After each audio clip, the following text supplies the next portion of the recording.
Welcome, everybody, to this week's exciting episode. Shimona, I just to be jet. You kind of look like an 80s Michael Jackson with them glasses on, to be fair. I think that's a pretty good MJ impersonation. It wasn't bad. It's better than my Trump, isn't it? Your Trump wasn't bad either, actually. So far, the impressions that you've done, I've been quite impressed. They're all right. Choose carefully. Yeah, I felt the spirit of MJ today running through me. Yeah. To some level, not the full extent of MJ. You know, I only share my bed with my wife, so. Ooh. But the the singing, entertaining aspect of MJ is running through me today. Okay. So I'm pumped. I'm ready. You're inspired. Yeah. Inspired by MJ. Yeah. Like, I had that song of his stuck in my head earlier. You know the one where it's like, skinhead, deadhead, everybody, dog poo. That one. He doesn't say dog poo. It sounds... You know the one I'm talking about. It sounds like dog poo. Yeah. Shimona! Come on, need more coffee. Mm. Oh. So you have two drinks today, some coffee and water. Yeah. I had coffee to give me some energy. Yeah. Which I clearly have. It's running through my veins. And then a little bit of lemon water just to balance me out a little bit. Yeah. Keep me refreshed. Keep the vocal cords going. Getting on that healthy lifestyle. Yeah. Day 4 of my new diet, and it's going all right. I've fought all temptations. So for the people watching on YouTube, in the next few months, you'll hopefully start to see me shrink down, and the weight's going to drop off. I'm sure it will. Yeah, I hope so.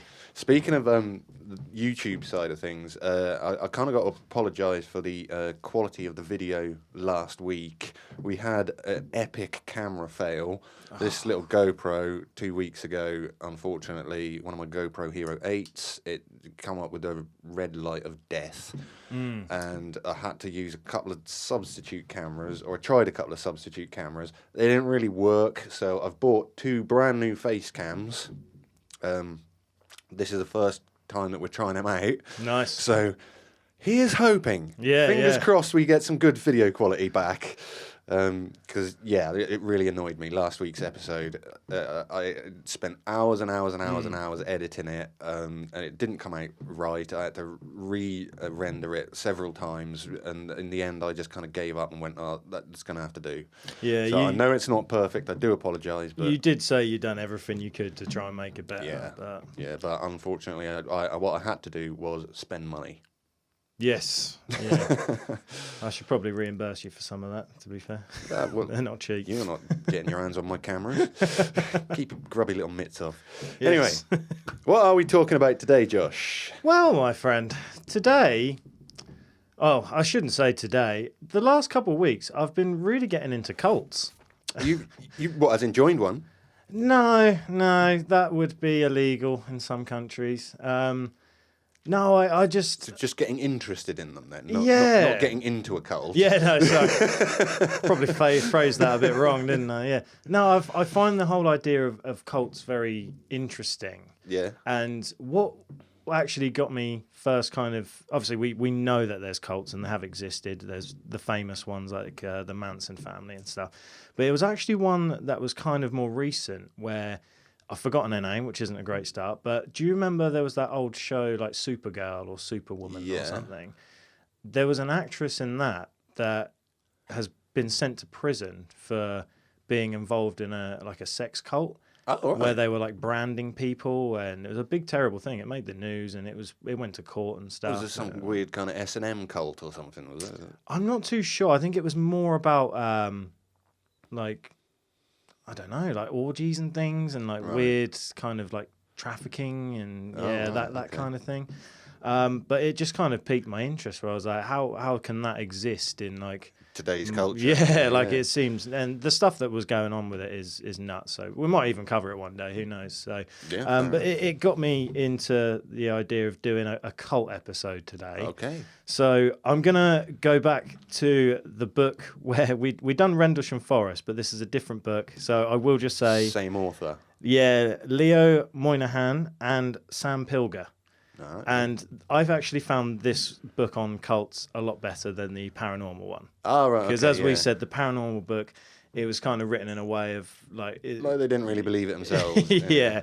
Whereas this is all fact. This all actually happened. Yeah. So I flicked through the book, and I've gone for the 2 cult stories that really tickled my teats. Right. So Okay. I thought I'd share them today. Well, let's all join in, everybody. Yeah. Don't join the cult. Don't join the cult, because this one is still active to present day, supposedly. Oh, not in a country that's illegal, then, I would imagine. This is Japan. So, I mean, we do have a couple of downloads in Japan. So. We do have some audience in Japan. Yeah. So let's get started. This one is the cult of Aum Shinrikyo. Aum Shinrikyo. Yes. I've set myself up for failure already. I think you have. Yeah, going for Japan. That was a bad life choice, I think. Yeah. You'll have to bear with me for this one, because I've already read through this, and there's a few words and names that I am 100% going to get wrong, so I apologize in advance.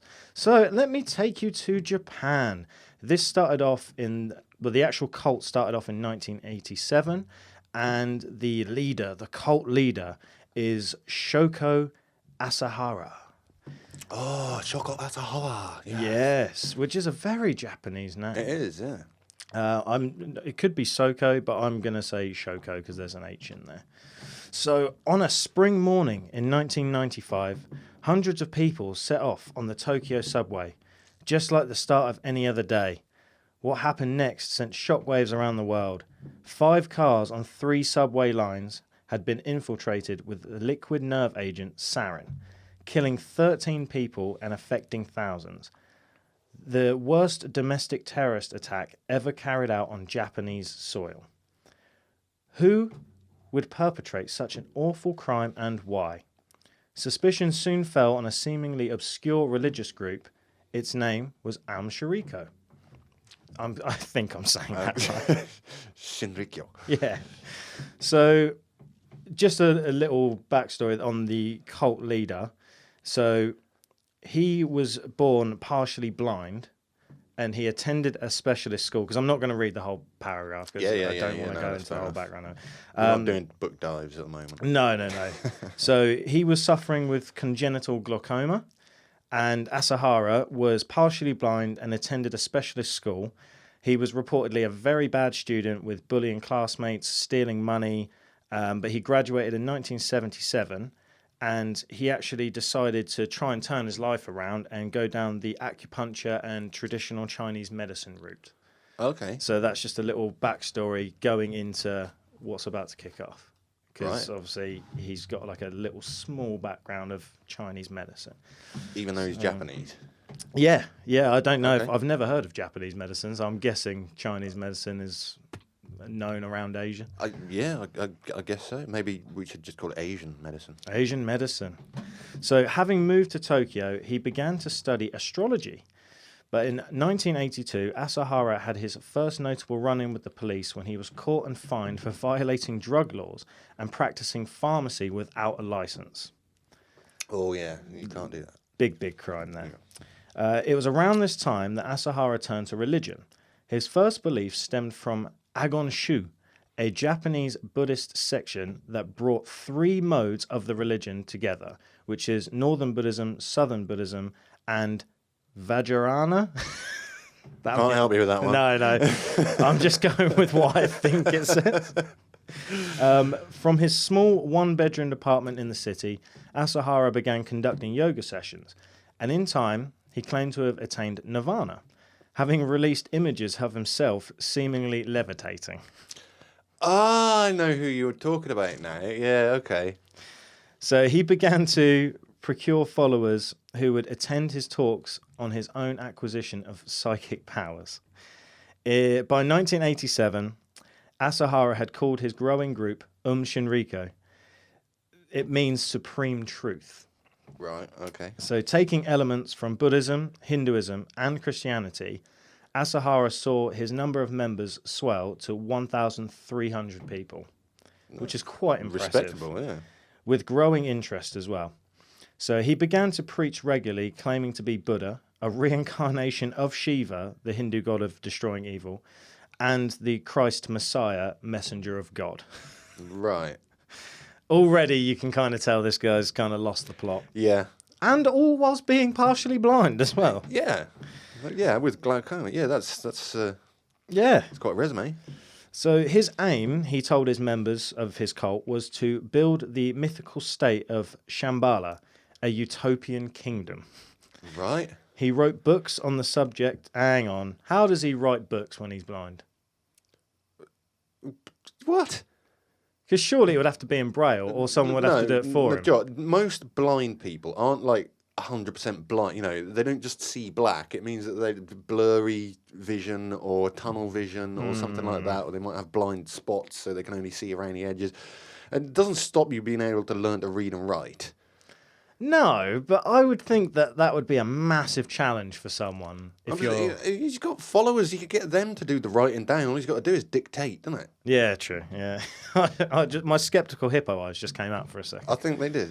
Yeah. So he wrote books on the subject, and in time created communities where he indoctrinated, said it right, both male monks and female nuns who lived isolated lives, while promising them that in time they could also become Buddhas. Okay. It gets nuts. Oh, I should also mention, disclaimer, there's murder. We've already mentioned the murder. It was 13 people on a train car. Oh, I mentioned it at the start. I was meant to put a disclaimer before. Oh, dear. I'm not very good with disclaimers. We know that already. In 1989, the religious cult earned official status as a religious group and quickly saw its numbers and bank balance rise.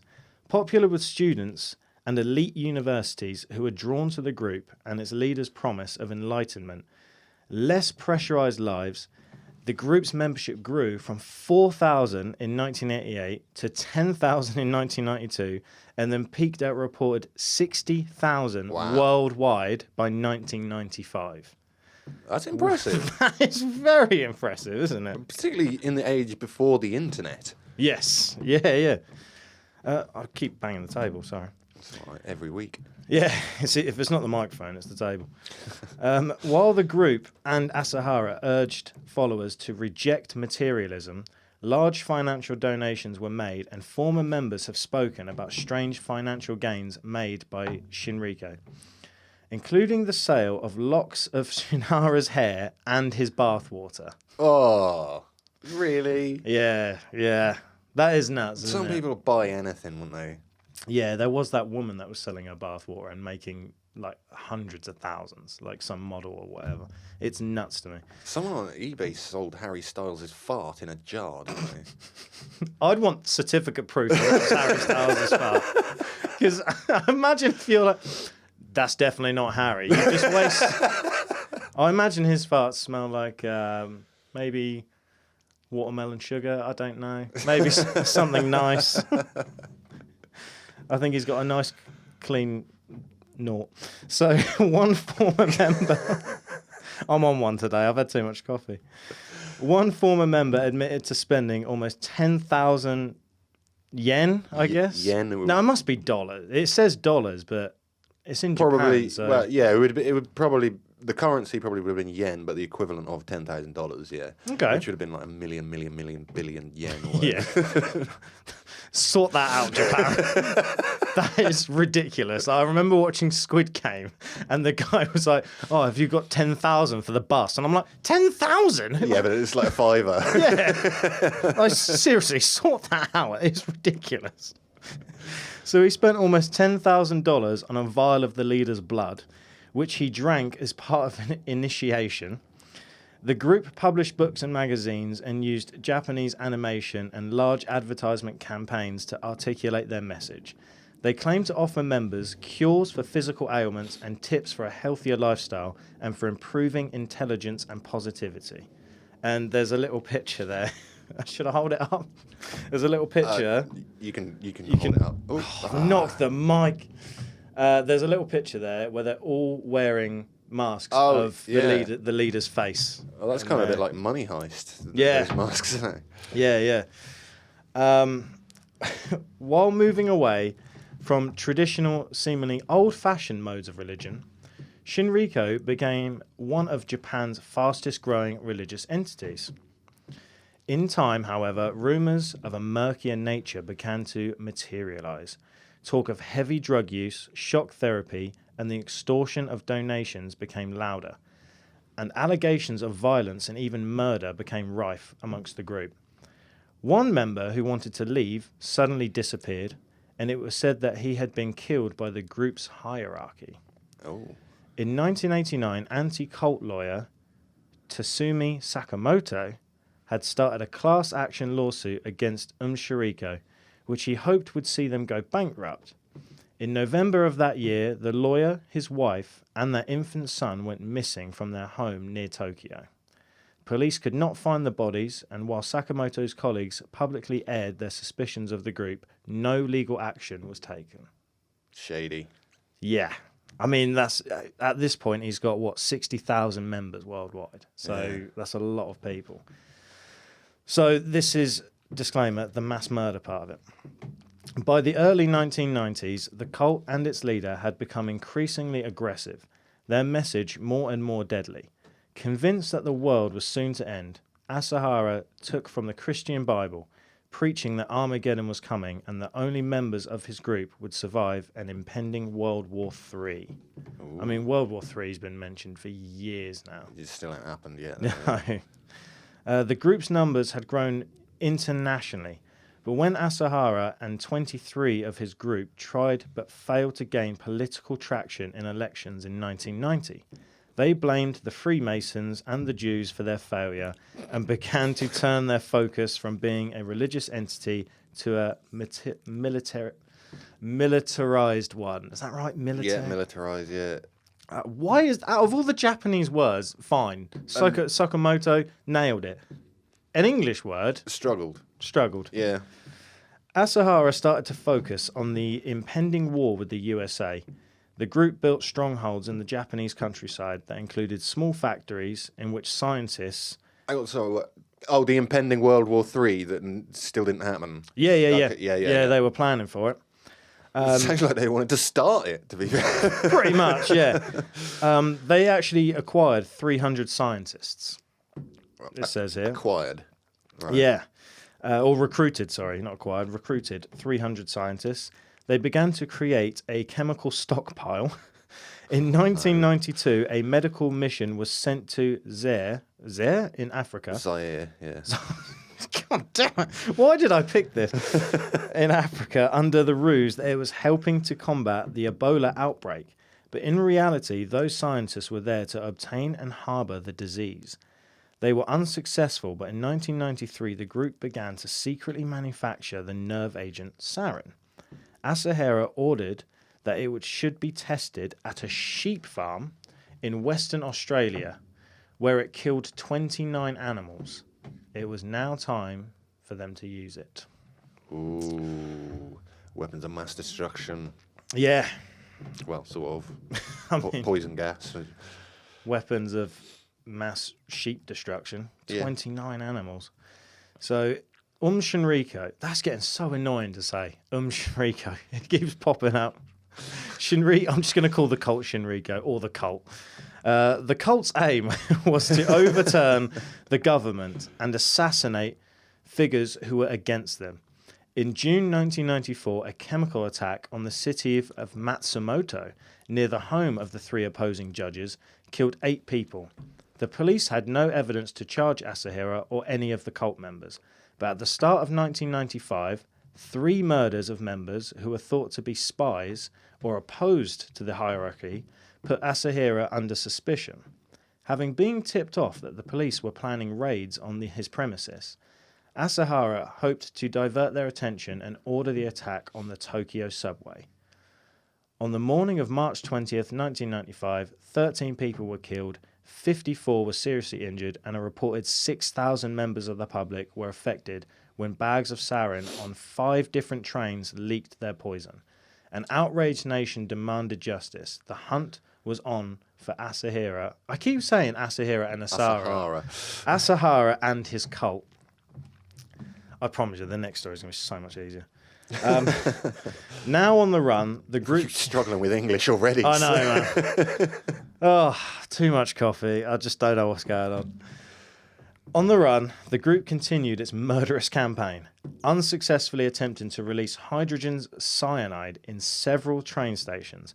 The police were under huge pressure to make arrests while members were charged with other crimes. It was not until May 16th that Asahara was found hiding within the wall of a building along with several other cult members. He was charged with the subway attacks. I'm not going to show you the picture of the incident. Oh, yeah, we'll keep that one to ourselves. So we're almost there. So by now, due to raids on many of their factories, the scale of the group's activities became clear. Explosives, chemical weapons, a Russian military helicopter, and enough stockpiles of sarin to kill 4 million people were found. Wow. That is insane. That is. Once charged, members admitted to many murders, including that of the lawyer of Tsutsumi Sakamoto and his family. After a huge trial, Asahara was found guilty and sentenced to death alongside 12 other members. The hunt continued for others responsible, and as late as 2012, another perpetrator called Katsuya Takahashi was caught and sentenced to life in prison for his part in the attack. Asahara was executed in 2018, and Shinrikyo is still classified as a terrorist group by US authorities, believed to be active underground, still to this day. Oh, right, it's still going. A former spokesman for the group, Fumihiro Joyu, started a splinter group called Hikari Nowa, which means Circle of Rainbow Light, and has distanced himself from the former cult and its murderous past. I mean... What, he just started his own cult? Yeah, okay. Pretty much, but it's technically not a cult. Oh. Because he said it's Because he's it's a proper distancing religion him. this time. Yeah. Would you like a little fact on the sarin? Yes, go for it. So the deadly agent used by Shinrikyo in the Tokyo attack was first discovered in 1938 by German scientists. But fearing similar retaliation, Adolf Hitler refused to use it in World War II in 1950. Oh, I should say in World War II. In 1950... Yeah, I was gonna say, World War II wasn't in the 1950s. No. In 1950, NATO nations and the Soviets adopted it as a chemical weapon. I'm not going to read the other bit, that's fine. Yeah, fair enough. So that is the story of Shinrikyo. Yeah. Which is an interesting one. I liked it anyway. Well, yeah, it tickled my teats. A lot of murder in there, but having 4 million people, well, enough sarin to kill 4 million people. That's yeah. It is nuts. That would definitely put you on the most wanted list. Yeah. And it makes me more terrified to go to Japan. Because I'm already a bit skeptical. I've always wanted to go to Japan, but I have been told by several people that they do not like people with tattoos. Oh, no, they don't. Most of Asia's like that, to be fair. Yeah, there's apparently you have to cover it up. Everything you do, even if you go to the gym, I would have to wear gloves and a turtleneck and stuff, like a Russian hat, because I've got tattoos on the side of my head and stuff. Yeah, it's pretty nuts there, because it's to do with the Yakuza and stuff, isn't it? Yeah, probably. Yeah, just a lot of Asian countries just frown on tattoos in general. They don't like it. Yes. Yeah. Well, I'm going to take you to the second cult story I've got. And we're going to fly across the world and go from Japan to Canada. Oh, right the way around the world then, yeah. Yeah, well, I suppose for them it's just around the corner, isn't it? Well, I don't know. The Pacific is pretty big, isn't it? Yeah. I thought I'd leave America alone this week. Hey! So you get a break this week, Americans cheering. Yay, yeah. Pick on the Japanese. Now, the Canadians, they won't mind that. Oh, well, poor old Japanese at the moment. They're going through it, aren't they, with tsunamis again. Yeah. And, so heart out to... Also, Elliot, if you're not our Elliot, as in polar bear, as in my friend Elliot, who's a Japanese... He's now a doctor in Japan. Right. I messaged him like 2 weeks ago to see if he was safe and if he was all right. And I haven't heard back from him. So, Elliot, are you all right? Are you all right? Let me know. Please let me know. I've sent you a message on Messenger. if you're all right, let me know, because I'm generally worried. Like I've tried reaching out to a few people and I've not heard anything. Oh. So yeah, and I know he obviously is a doctor in. He might be just busy at the moment. Yeah, I mean, yeah, he could be with the amount of what's going on. He could be very busy. Oh, also, we've almost forgotten again. We have to shout out to Nick. Oh, hello, our friend Nick. Hello, Nick. He's been a fan of the podcast for a couple of months now, and he said, you know, as soon as he started listening to us, that he wanted to shout out. Well, he watches on YouTube, so hello, Nick. Little wave as well. There you go, mate. There we go. Right, I think we're up to date. Up to date. Oh, yeah. Right. So I'm not going to read the murder before it happens. Oh, good. Yeah. So I'm just going to go into the story. You know, I said about words being easier in this story. Yeah.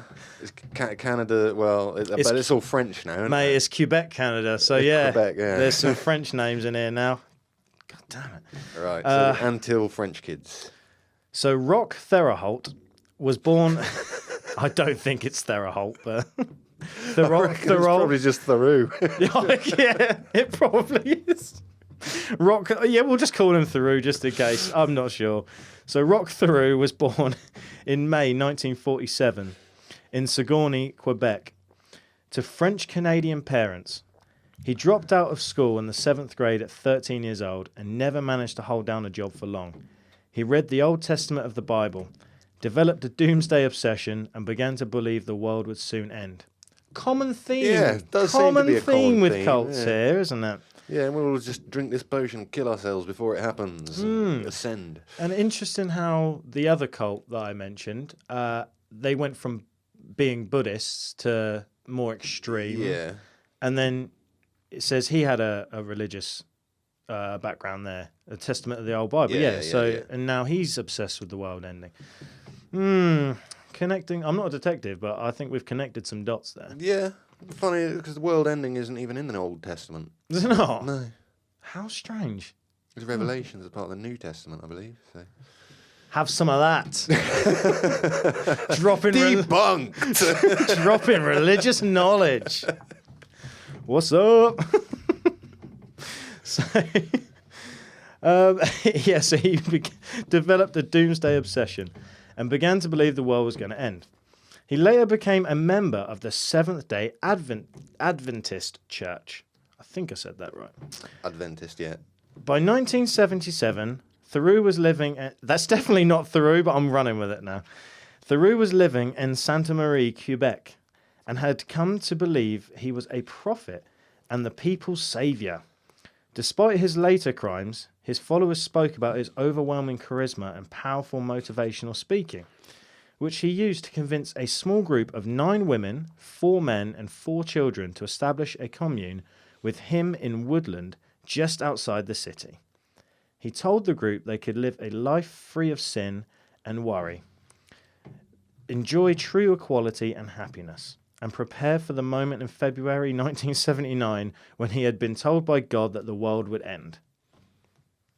Right. Right, okay. We're a few years past that now, and it still hasn't happened. Yes. But in fairness, they probably just wanted to be homesteaders anyway. Yeah, maybe they wanted to live off the grid or something. Yeah. After only a year, the cult hiked farther into the woods to an even more remote location at St. Jogues in the Gaspé Peninsula, which Theriault called Eternal Mountain.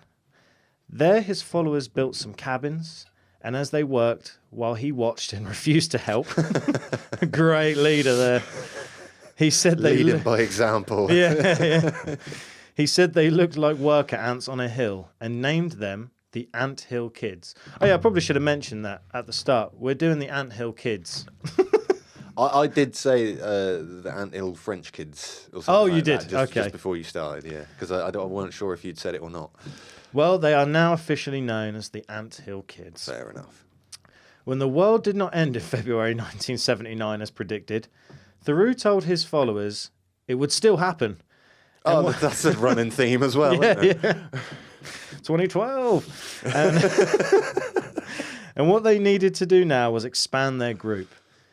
To that end, Theriault convinced all 9 female members to marry him and let him impregnate them, which would eventually produce a total of 22 children.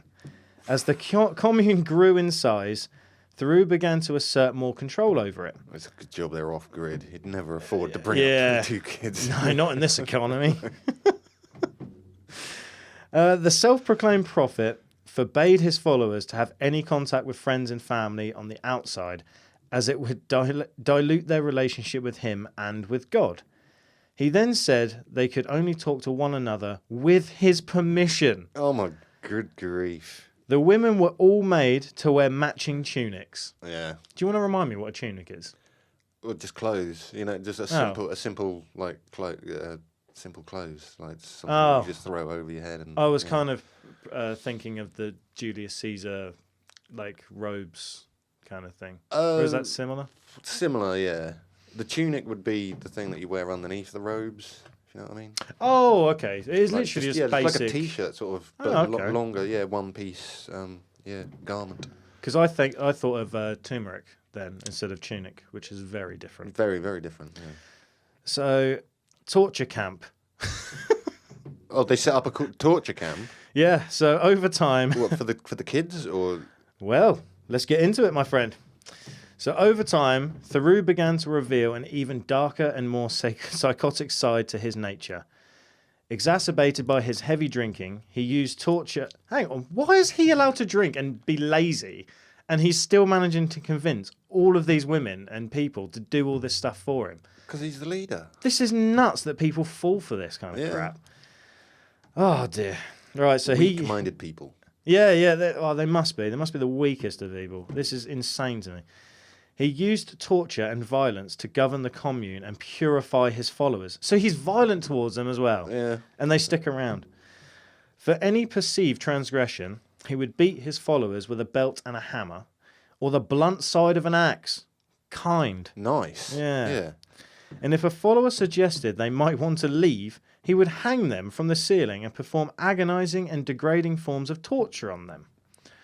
Followers would be forced to prove their loyalty by committing various sadistic and dehumanizing acts, such as breaking their own legs with a sledgehammer, shooting each other in the shoulder, or cutting another follower's toes off with wire cutters. And again, they stuck around. Yeah. What? It's nuts, isn't it? It's beyond belief that people would actually, one, do that to each other, and two, like you say, stick around in case that gets done to you. Yeah. You can see why this story tickled my teats, can't you? Yeah. Theriault would also set up gladiatorial battles in which followers were forced to fight in a ring, sustaining broken bones and wounds, before he chose to stop the violence. His own children were not protected from the abuse. And there's a surprise. And if he believed they had misbehaved, punishments might include being held over hot ovens or nailed to trees while the other children threw rocks at them. This is insane. Oh my God. This is worse than Asahara. It is. The followers sold baked goods, smoked fish and maple syrup at the side of the road near the edge of the woods. And if they did not bring back enough money, Theriault would subject them to his torture regime. Jesus Christ.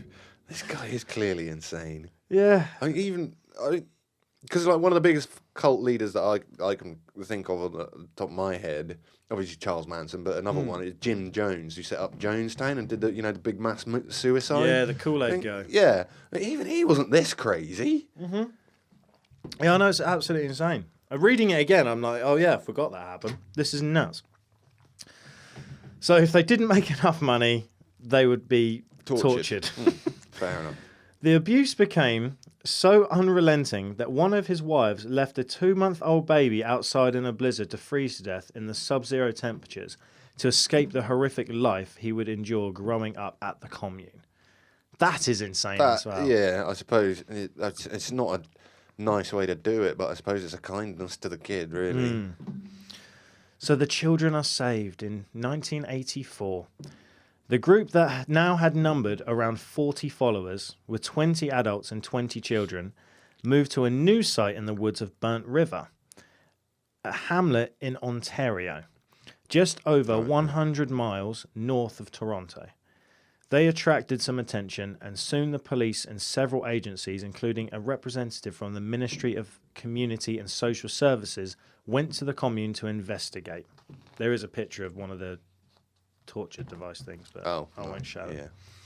As soon as the vehicles arrived, they could see people scatter, and the only person who emerged was Roch Theriault. Said Bob Galupu.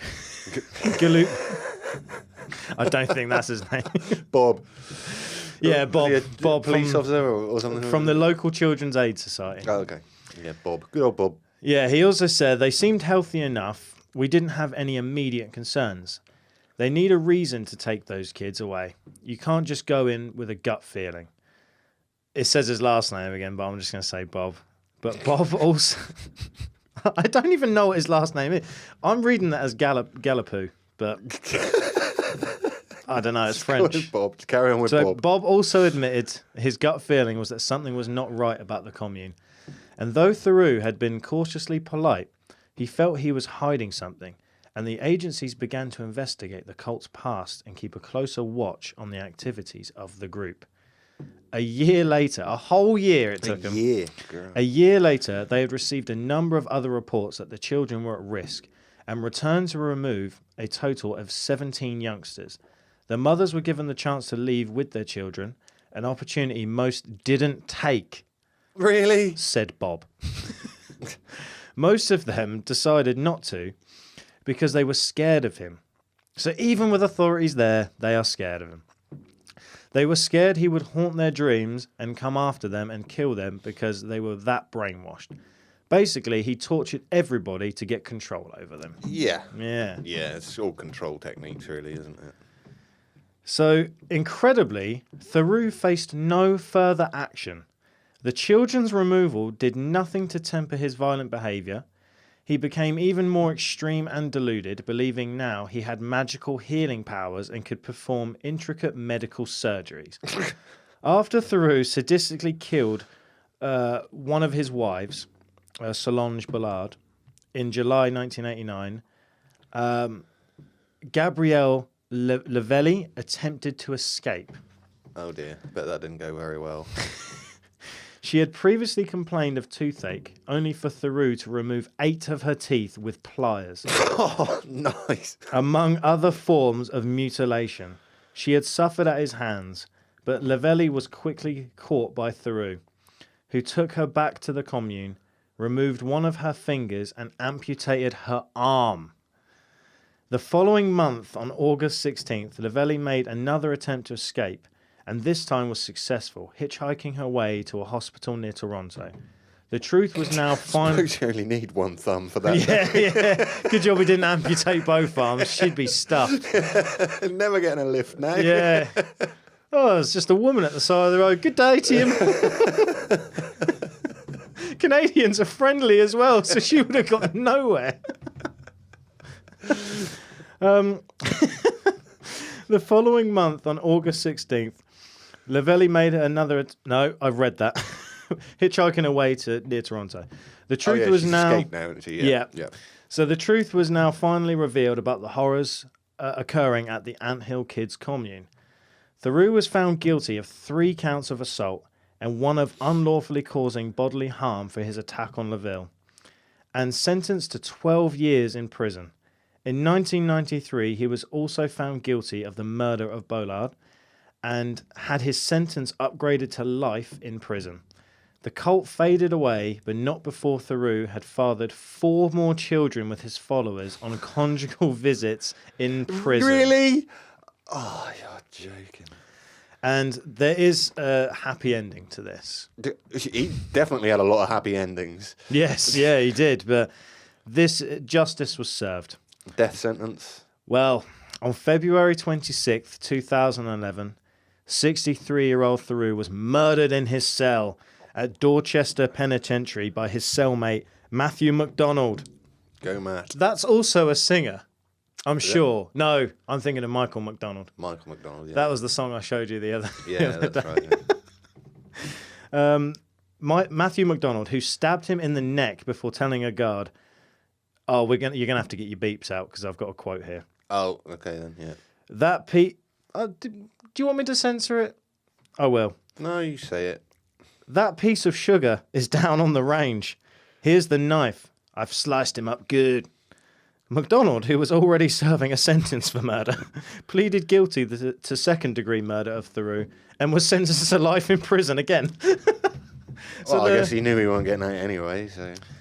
So there was a bit of justice at the end there. And they are the two cult stories that tickled my teats. Fair play. Yeah, they were quite interesting ones. I got to say, I've never heard of either of those. Oh, well, actually, I had heard of the Japanese guy, but I didn't really know much about the story of him. You'll notice as well through that podcast, every name I mentioned changed 2 or 3 times. Yeah, I did notice. Yeah. But all perfectly pronounced. Yeah. My Japanese was beautiful during that. Impeccable. My French, not too bad. English, what happened? What happened? So yeah, that's all I got for you on my 2 little cult stories. But we probably will do more cult stuff in the future. Yeah, we could do. Yeah. I just felt like we needed something a bit dark and a bit culty. Yeah, fair enough. Well, I guess we put it to the scale. Oh yes, the paranormality scale. I don't really like cults. No. The stories weren't nice either. No, They're believable. Well, they did happen. Yeah. Yeah, obviously, yeah, it's a fact. So, I mean, that's kind of really the only thing they've got going for them. I mean, you've got murder, you've got multiple wives, you've got poison, you've got 2 different countries. So we're going across the globe today. It's inclusive. You had a blind cult leader or partially blind cult leader. Yeah. It's got some elements in there. Armless woman. Oh, yes, yeah. Had an arm amputated, some mutilation, The kids were saved in the end. From that place, yeah. Yeah, and he was murdered in prison. So there was justice as well. And now the cult has folded and is no more. Yes. So that is a good result. We can't say that for the first story. That's No, yeah, like you say, allegedly, still about, still doing stuff. But that makes it more mysterious. Yeah. So. Well, like I say, I don't like cults, but they are fascinating. Yes, they are, yeah. They are. So I'm going to give them a flat 7. A flat 7? Yeah. I was also thinking the 7s. But I found that second story to be one of the craziest stories I've ever read and heard. Yeah. Even parts of it still shocked me reading it through the second time. So for that factor, I'm going to give it a 7.9. No, fair enough. Yeah. So that gives us a 7.45 average then. Yes, I believe that is correct. Like you did the maths. No, I did, I swear. Yeah. No, I thought that was well present. Well, it must have been well presented because you're just reading it from a book. Yeah. Saves my research, man. Yeah. I'm not going to do that too many times. The reason I've gone for the book and was a little bit lazy this week, although the stories, they are fascinating. Yeah. We just done... Oh, yeah, it'll be out by now, so I can't say that. We've just done a massive 2-parter on 9/11. Yeah. And that was a lot of research, man. Yeah, that was like 2 days for me, and I think we nailed it, personally. We haven't got any comments yet about it. But it was aired yet. No. But it was such an intense research, and I wanted to get it so spot on that I just thought, this week I'm going to be a little lazy, and the research is already done. Yeah. So, it makes it easy. But for you, at the same time, they're 2 stories that I don't think a lot of people would have heard of. I don't think they would have, no. And we have said Leo Moynihan and Sam Pilger, fantastic little book there. So, So, if you at home are thinking of joining a cult... don't do it. Don't do it. If you're thinking of starting a cult... don't do it. Again, don't do it. Don't be fooled by the riches and fame that it could potentially bring. Mm-hmm. They're not worth it. No. In the end, what happens to all these cult leaders is not good. And if you've joined a cult and someone is torturing your children and cutting your limbs off, leave. Yeah. Don't stick around. Don't put up with that stuff. Yeah. And what's funny is, I will just say, that second story, I don't know about you, but it got to the point where he was ripping teeth out and everything.